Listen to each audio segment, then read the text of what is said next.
Si le prince Charles est devenu roi quand sa mère Élisabeth II a rendu son dernier souffle le 8 septembre dernier au château de Balmoral en Écosse, il a fallu néanmoins attendre plusieurs mois pour que ce dernier soit couronné en l'abbaye de Westminster à Londres. Une cérémonie historique, qui n'a pas eu lieu depuis juin 1953 et le sacre d'Élisabeth II. À son époque, la monarque avait également dû attendre plusieurs mois avant d'être couronnée après la mort de son père George VI, survenue en février 1952. Et pour cause, outre une période de deuil à observer, l'événement nécessite une organisation millimétrée. En coulisses, le couronnement de Charles III est connu sous le nom Opération Gaule de Norbe et se prépare depuis des années. Rien n'a été laissé au hasard. Pour faire patienter les Britanniques, et surtout, leur donner l'occasion de se réjouir, Buckingham Palace avait révélé le programme des festivités entourant le couronnement de Charles III en début d'année. 3 jours de fête qui s'annoncent déjà grandioses. État des lieux. Le roi Charles III, qui sont les femmes de sa vie? Quel est le programme détaillé du couronnement de Charles III? Le samedi 21 janvier, Buckingham Palace a annoncé dans un communiqué, organiser un événement historique, festif et convivial qui va donner l'occasion aux gens de se réunir. Pour ce faire, ce ne sont pas moins de 3 jours de festivités qui ont été prévus à partir du 6 mai prochain. Le premier jour de fête sera consacré à l'incontournable cérémonie en l'abbaye de Westminster à Londres durant laquelle le roi et la reine consort seront couronnés, au cours d'une cérémonie religieuse qui sera tournée vers l'avenir, tout en étant ancrée dans les traditions et un apparat de longue date. Dès le lendemain, un immense concert avec pour tête d'affiche Katy Perry ou encore Lionel Richie se déroulera au château de Windsor, situé à l'ouest de Londres. Si certains ont snobé l'invitation, de nombreuses stars devraient être au rendez-vous et des milliers de personnes là pour les applaudir et fêter l'événement. Partout au Royaume-Uni, les Anglais sont invités à prendre part au grand déjeuner du couronnement, mais aussi aux fêtes de voisinage afin de célébrer l'amitié. Le lundi 8 mai sera un jour férié, Buckingham Palace tenant à sensibiliser et inciter les gens à faire du bénévolat. Pourquoi la cérémonie de couronnement de Charles III ne ressemblera pas à celle d'Élisabeth II? 70 années séparent le couronnement de Charles III de celui de sa mère Élisabeth II. Ainsi, de nombreux changements sont à prévoir. Au sacre d'Élisabeth II en 1953, 8000 invités avaient été conviés.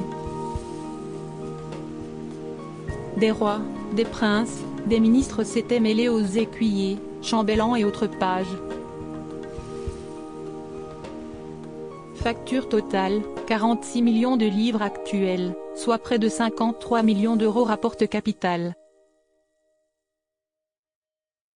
Plus que jamais, l'or est aujourd'hui à l'exemplarité. Suivant les souhaits de Charles III, seules 2000 personnes ont reçu le précieux sésame pour assister à ce couronnement qui doit être retransmis en intégralité à la télévision. À un détail près, celui-ci sera en couleur et ne devra pas durer plus de 2 heures, et non 3 heures comme sa mère. Autre changement notable, le code vestimentaire sera également modifié, passant des robes de cérémonie à des costumes de salon plus décontractés. Charles III, soucieux de mettre en lumière la diversité du Royaume-Uni, les représentants des principales communautés religieuses du pays, chrétiennes, musulmanes, juives, hindoues et bouddhistes, doivent prendre part à l'événement. Le rituel millénaire et sacré ne devrait par contre pas changer d'un pouce. Célébré en l'abbaye de Westminster sous la direction de l'archevêque de Canterbury, le couronnement sera marqué par plusieurs temps forts. Face à l'autel où les insignes du pouvoir brilleront de 1000 feux, Charles III prononcera solennellement le serment du couronnement. Connu pour sa sensibilité, il ne sera pas question de faillir. Le souverain recevra l'onction par le Saint-Crème et se verra ensuite remettre les 2 sceptres royaux de la croix et de la colombe, l'orbi et l'anneau. Puis, viendra alors le moment le plus solennel. Sans aucun bruit dans l'assistance, la couronne impériale de Saint-Édouard sur laquelle brillent plus de 1000 pierres précieuses sera apposée sur sa tête avant que ne résonne entre les murs de l'édifice religieux le God Save the King. Dans un second temps, Camilla sera également coiffée de la couronne de la Reine Marie, et donc sans le très controversé diamant Koh-i-Noor. Acclamé par la foule, les drapeaux de l'Union Jack flottant dans l'air, Charles III fera par la suite une apparition remarquée au balcon de Buckingham Palace. À ses côtés, souriante et fière, son alliée de toujours, Camilla, la nouvelle reine. Auprès d'eux, les membres actifs de la famille royale, comme le futur héritier du trône, le prince de Galles, William, accompagné par son épouse Kate Middleton et leurs 3 enfants. Quels sont ces problèmes de santé qui pourraient compliquer son sacre? 3 jours de festivités sont donc attendus, mais si les Britanniques se réjouissent déjà à l'avance, la majorité d'entre eux ne se doutent pas qu'un coulisse, le nouveau souverain pourrait bien devoir serrer les dents à plusieurs reprises. Charles III souffre de terribles maux de dos. De mauvaises chutes de cheval au polo seraient à l'origine de ces problèmes. Ainsi, il se murmure qu'un ostéopathe serait constamment à ses côtés pour le soulager. Si est-il donc peut dire que la journée du couronnement devrait s'apparenter à un véritable chemin de croix pour le monarque. Durant le service religieux, le fils aîné d'Élisabeth II devra inspirer et expirer calmement. Charles III va devoir prendre place sur la chaise en bois du couronnement, l'un des meubles les plus précieux et les plus célèbres au monde, mais ô combien inconfortable, qui plus est pour quelqu'un qui souffre du dos. Les hommes de confiance et autres valets du souverain pourraient glisser un petit coussin pour soulager sa majesté. Camilla, sa fidèle alliée depuis toujours, devra trouver les mots pour calmer le roi, et l'apaiser, alors que toutes les caméras seront braquées sur eux. Puis Charles III et Camilla prendront place dans le Gold State Coach, un carrosse particulièrement inconfortable, qu'ils n'utiliseront néanmoins qu'une fois, entre l'abbaye de Westminster et Buckingham Palace. Pour le roi, il va falloir serrer les dents et ne rien laisser paraître quand il saluera la foule. À moins que ses médecins et autres valets ne lui prévoient des coussins lombaires pour l'occasion, comme ils en ont l'habitude. Le tout devra passer inaperçu. Quel rôle vont jouer le prince William, Kate Middleton et leurs 3 enfants?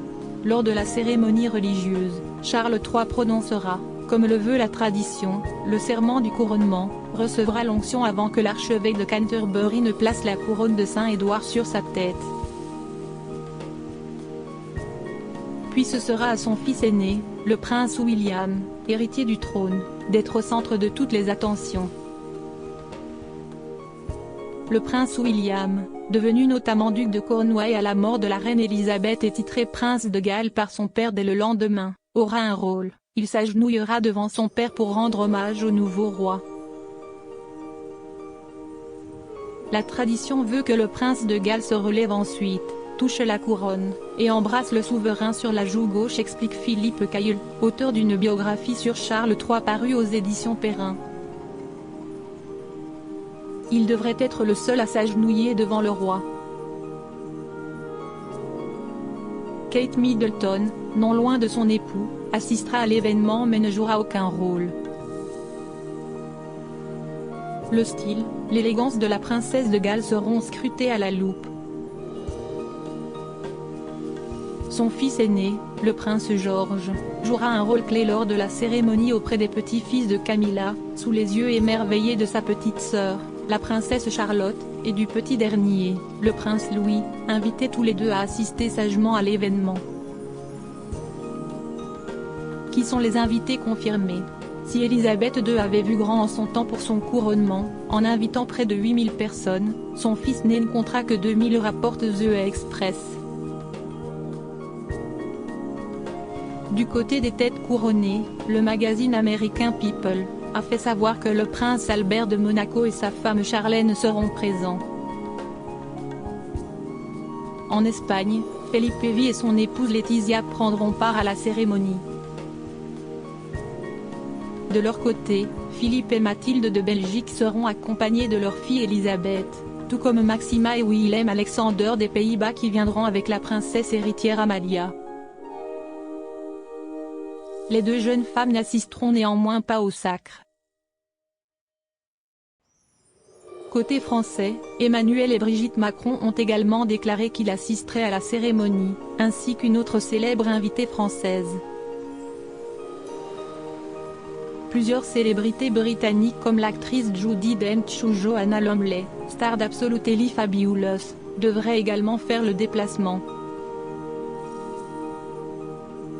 Quel rôle pour Harry sans Meghan au couronnement de Charles III? Si le prince William jouera un rôle de premier plan, le duc de Sussex, qui a dévoilé se rendre seul à la cérémonie alors que son épouse Meghan Markle et leurs deux enfants resteront en Californie, devra s'en tenir à un rôle de simple spectateur. Autre humiliation et non des moindres, le salut au balcon de Buckingham Palace.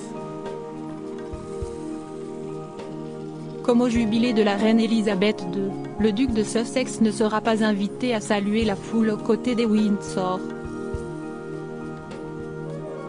En choisissant de se mettre en retrait de la famille royale, le prince Harry paie son exil au prix fort. Il se murmure que le prince Harry devrait faire un aller-retour express au Royaume-Uni. Ainsi, il réussirait à assister au sacre de son père et repartirait dans la foulée pour assister à l'anniversaire de son fils Archie aux États-Unis. Pour le duc de Sussex, ni balcon, ni concert, ni réception. Le service minimum en somme. Crédit photo. Direction artistique Gala.